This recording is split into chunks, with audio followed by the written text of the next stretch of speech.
Hello, it's your favorite sports host here, Jonathan Mathis, the sports judge. Thanks for tuning in and making me a part of your day. I really appreciate you. If you want some of the best sports content out there, hit that subscribe button and come back next time. The Chicago Bears are a total clown show. Sad times. The season of joy feels heavy with sorrow. We've reached that point of the season where the franchise feels utterly hopeless and depressed. That's the mood.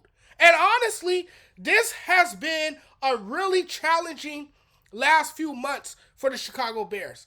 And right now, the people in the front office feel pretty lost and miserable right now. That was about as embarrassing of a loss as I can think of when it has to do with the Chicago Bears. Slow, unprepared, and clearly a team that checked out. And it feels like it's going to be worse than that. Nobody should be wearing the jersey in the next game. After Thursday's 6-3 loss, clean house, trade everyone, fire the entire front office. The team is spineless, gutless, heartless. Bears fans got to be sick to their stomachs. The McCaskies have ruined the Bears, drove the franchise into the ground. And I just think as a whole, there's nothing you can do to fix it. There's not enough emphasis put on the organization's role in the development of the quarterback position. I believe this organization particularly fails young quarterbacks. How can any quarterback thrive within an organization when he constantly has to build developmental, meaningful relationships with a new head coach? I just don't believe that they are uniquely equipped to help the rookie quarterback, Caleb Williams, stay on the right path in the NFL. Honest truth. The Bears as an organization are inept at developing quarterbacks. High draft picks, trades have all failed. And the sad truth is that the Bears did nothing to develop a kid with undeniable talent. We saw this with Justin Fields. And rather than sticking with Fields, they decided to trade him. It's easy to blame the quarterback for a team's struggles. So, what did they do? They shipped Fields off after not surrounding him with anything, gave up on him. I believed in him. I wanted them to finish the build around Justin. I thought he brought it every game. It really doesn't matter who they draft or what talent they have at this point. Nothing will change until the McCaskies take control of their organization or either sell the team. This was a real thing that was said last season. That's what I've been saying for years now about the Chicago Bears. This is the Bears. It's what they do. They fail at identifying potential quarterbacks, and then once they select them, they aren't equipped to develop them. This is how you ruin a young, talented quarterback. The Bears wrote the playbook on how to end the career of a young quarterback. Absolute masterclass on ruining a player's development. Good luck, Caleb. That's the pattern. Do you guys see the pattern here? Get rid of this guy, fire the coach, bring on a new quarterback, and let him work, through issues. Basically throwing him in the fire, expecting him to already know what to do without having a real plan that can help him be successful at the next level. That's the Bears.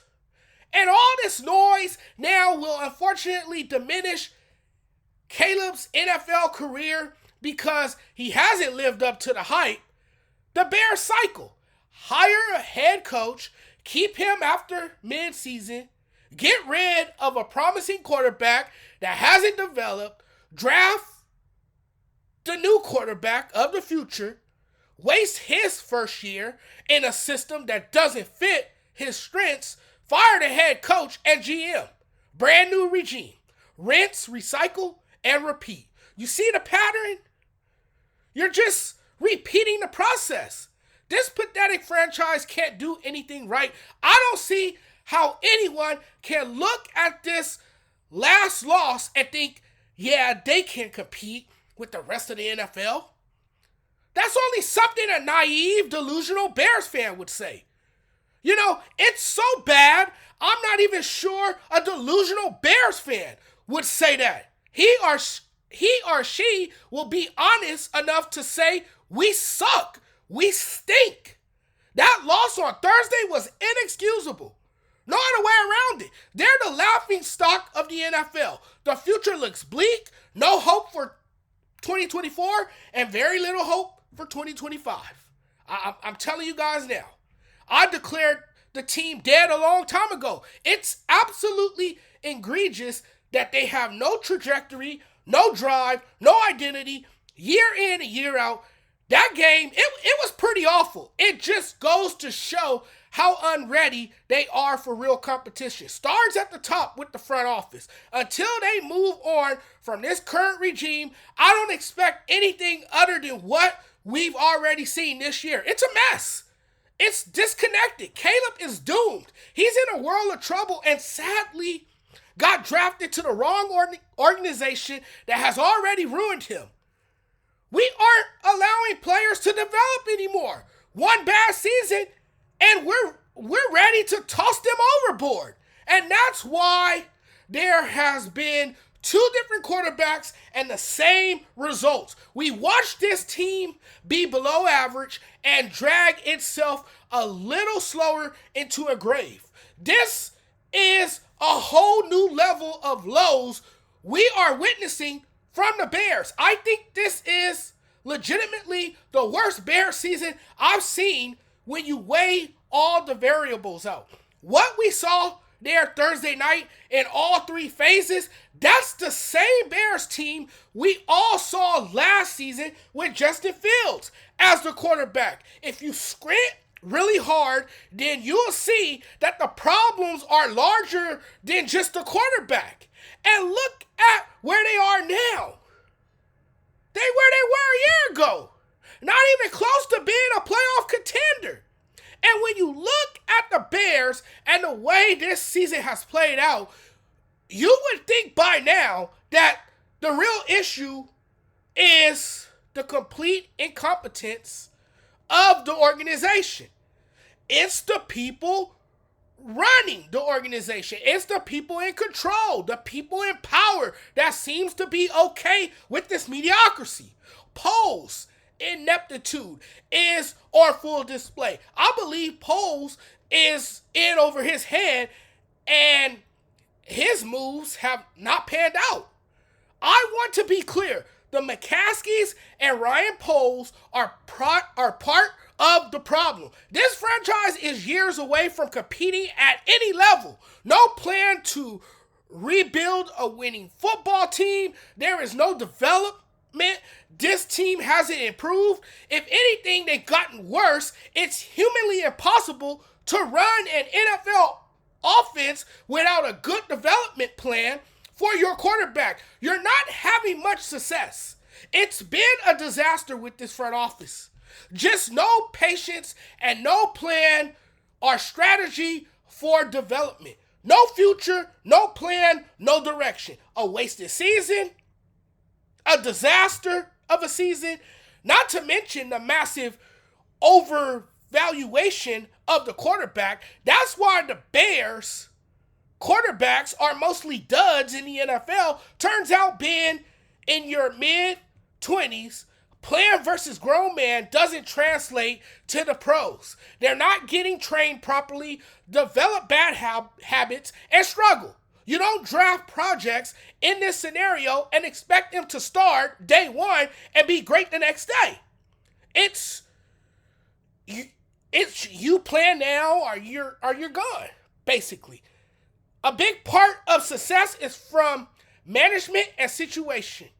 And what GMs are assigned to do is pick players suitable for their scheme and develop them into NFL players. Caleb Williams was drafted ahead of Daniels, May, and Nix. but because of his talent. He is playing worse than any of them because of coaching. The Bears are doing it again to another young quarterback. It's like when you watch Caleb, there's a lot of mediocre shots with a few great ones and a few bad ones every game. Consistency and further coaching is needed.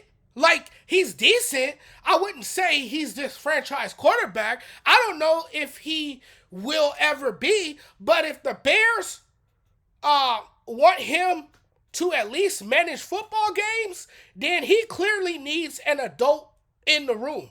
The mismanagement of obvious decisions has cost the Bears at least 3 games this season. Gotta calm down with this kind of talk about him. Everyone did this by trying to crown him the next big thing. I do not see it. Given the bad O-line, still questionable choices with running and passing, I just don't see it. For every good play, he has a dozen awful plays. This is what I feared. To me, he was overhyped and wasn't ready to start in the NFL. It's unfortunate. It's unfortunate, but he's not ready. I feel bad for Caleb Williams. I feel sorry for him. If the Bears ever expect to turn it around, getting rid of the GM and going into a rebuild would be the best thing they can do. It's going to be tough to see this team turn things around. I can't ignore this about Caleb Williams, and I'm going to say that I'm not a big fan of him. I just think he's not the right fit, even if a young offensive mind, Ben Johnson, is the answer to make a significant impact on him. When it comes to picking a quarterback, a decision really can be franchise altering for better or worse. In this case, the Bears need to get him great OC coaching on top of improve the O-line. There are dozens of negatives we could highlight because the negatives are easy to snatch. I'm fascinated by the hype around the Bears every season. And then the season comes and they don't do anything. It's a mirage. For the moment, forget that the Bears probably ruined Caleb. Maybe you don't care, but Caleb has 4 300-yard passing games. That's more than Josh Allen and Patrick Mahomes. And you're probably saying, what good has it done? The team isn't winning anyway. The hype is very real, but it's kind of hard to live up to it when your team doesn't put you in the best position to succeed. I'm skeptical because about a month ago, I reiterated just how terrible the O-line was. He's been sacked 67 times this year, 7 times Thursday night. And to give you some perspective, Bo Nix has only been sacked 22 times. Rookie Drake May, 29. Caleb has over doubled that. The last time a quarterback has gotten sacked that much, it was 2005. David Carr, Derek's older brother. Many people say Carr never was the same quarterback. He never recovered. PFF has the Bears' offensive line ranked 29th, and it is the second least paid offensive line for a cheap franchise. It's a bad O-line. We see the hits he's taken this year. Get him protection. It's unclear to me why even think he's going to be any good when he's getting zero protection. Protect him. Protect this man. I'm obligated to say that I'm not sure how anyone could have thought he would bring success. There's not much he can do when he's on a very bad team that's done nothing to make him more effective. The worst run franchise in the NFL is the Chicago Bears. Their fans deserve better. Caleb, even though I think the Bears should have stayed with Fields, deserves better. All right, guys, that will wrap up things tonight. Thanks for tuning in as always. We'll talk again next time. And don't forget to hit the subscribe button and follow me if you're watching over at TikTok. See ya. Have a good night, everyone.